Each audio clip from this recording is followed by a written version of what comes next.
suatu daerah, wajib dong beli oleh-oleh khasnya. Mumpung di Tuban, kita beli batik tenun gedok yang melegenda. Gak cuma kayak sejarah, kain ini ternyata juga masih dijadikan sebagai alat transaksi jual beli alias barter. Unik kan? Bagi masyarakat Tuban, kain khas ini bukan cuma dijadikan pakaian adat saja. Lebih dari itu, fams. Kain ini ternyata penting bagi kelangsungan hidup mereka. Bisa dibilang orang Tuban dari hidup sampai meninggal dunia pasti membutuhkan kain ini untuk prosesi adat. Ibarat kata, orang Tuban lebih baik nggak punya uang daripada nggak punya kain ini, fams. Makanya kain ini juga bisa digadaikan untuk mendapatkan uang tuh. Oh iya, fams, kain tenun batik ini diperkirakan sudah ada sejak zaman Kerajaan Majapahit. Dulu kain ini hanya dijadikan pakaian di lingkungan kerajaan. Seiring berjalannya waktu, kain ini sering dipakai untuk keperluan ritual dan seserahan pernikahan. Dalam pernikahan adat Tuban dulu, pihak keluarga pria wajib memberi 100 lembar kain kepada pihak wanita. Kok banyak banget sih? Ini fans, ketika masa Kerajaan Majapahit, raja setempat memberlakukan syarat itu agar masyarakatnya terlihat sejahtera. Kenyataannya justru banyak juga warganya yang berhutang sana-sini demi melangsungkan pernikahan. Tapi itu sih dulu, fans. Sekarang sudah tidak 100 lembar kain lagi kok. Minimal 10 kain aja, warga sudah bisa melangsungkan pernikahan. Kain tenun batik khas Tuban adalah kerajinan tertua yang ada di Indonesia loh.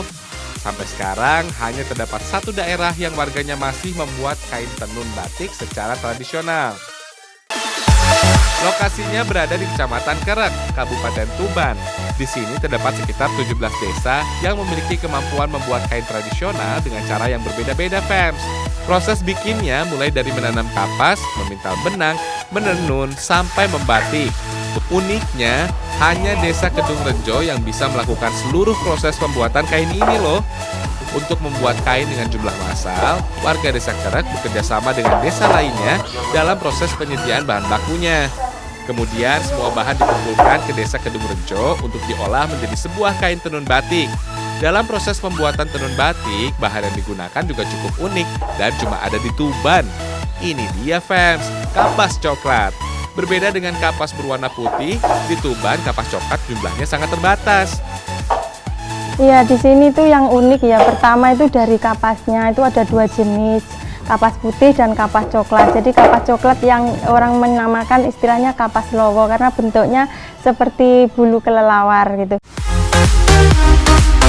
Katanya sih faktor tanah dan cuaca jadi penyebabnya, fams. Karena sudah berwarna coklat, kain juga nggak perlu diberi pewarna lagi.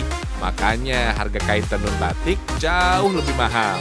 Untuk mengatasi masalah ini, kapas coklat sempat ditanam secara massal di beberapa daerah. Sayangnya selalu gagal, fams. Akhirnya warga tetap memproduksi kain dengan kapas yang ada. Kemudian kain diberikan pewarna alami agar warnanya terlihat lebih menarik. Setelah kapas dipintal, benang ditenun menjadi selembar kain. Nah, alat tenun ini disebut gedok, fams. Dinamakan gedok karena bunyi alat ini dok-dok. Akhirnya kain ini dinamakan tenun batik gedok, fams. Oh iya, fams, berbeda dengan daerah lainnya, di sini membatik kain tidak dengan pola awal. Setiap orang membatik sesuai pola yang diberikan oleh nenek moyang mereka. Motif ini nggak boleh keluar dari pakemnya, fams. Jadi jangan heran kalau keahlian membuat kain batik ini nggak bisa ditiru oleh orang lain ya. Fams, kain tenun batik gedok memiliki sekitar 100 motif. Masing-masing motif menggambarkan kehidupan masyarakat Tuban, mulai dari proses kelahiran sampai kematian, fams.